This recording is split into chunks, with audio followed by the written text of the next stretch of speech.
আমি মোহাম্মদ নুরে আলম 38 নম্বর word BNP first secretary. আজকে আমাদের এখানে সারা বাংলাদেশে খুব আনন্দ উৎসব মুখর পরিবেশে ভোট চলছে।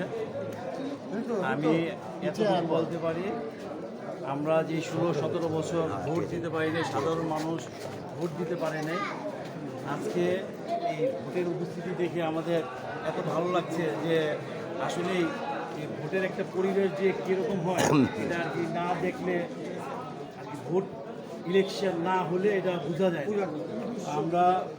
আমরা এতটুকু বলতে পারি, আমাদের এখানে খুব সুষ্ঠুভাবে সুন্দরভাবে কোনো ঝুট ঝামেলা ছাড়া আল্লাহর রহমতে ভোট কালেকশন হচ্ছে। ভোটাররা ভোট দিতে আসছে নির্দ্বিধায় আনন্দমুখর পরিবেশে ভোট দিতে আসছে। আর একটা বিষয়, এখানে কোনো অপ্রীতিকর ঘটনা ঘটছে নাকি আজকে? না, এখন পর্যন্ত কোনো অপ্রীতিকর ঘটনা ঘটেনি।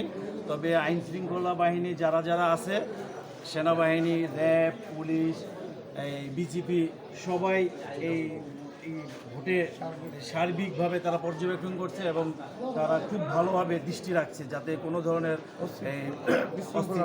পরিস্থিতি সৃষ্টি না হয়, যাতে কোনো ঝামেলা না হয়। তারা খুব ভালোভাবে এটা পরিচালনা করে। আরেকটা বিষয় হলো কি, আপনাদের প্রার্থীর কতদূর আপনারা আশাবাদী, তাকে আপনার বিজয় নিয়ে আসবেন? ইনশাআল্লাহ সবার আগে বাংলাদেশ। আমাদের জনাব তারেক রহমানের একটি কথা, সবার আগে বাংলাদেশ, তারপরে আমাদের সব কিছু আমাদের চিন্তা ভাবনা করতে হবে। আচ্ছা, নারী ভোটারদের উপস্থিতি কেমন দেখছেন? ইনশাআল্লাহ খুব ভালো।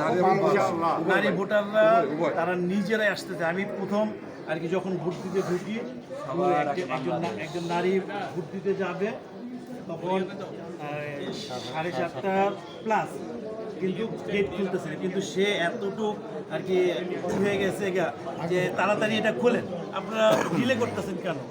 যত তাড়াতাড়ি ভোট হবে, মানুষ তত বেশি ভোট দিতে আসবে, তত বেশি ভিতরে যাবে, আগ্রহ দেখাবে।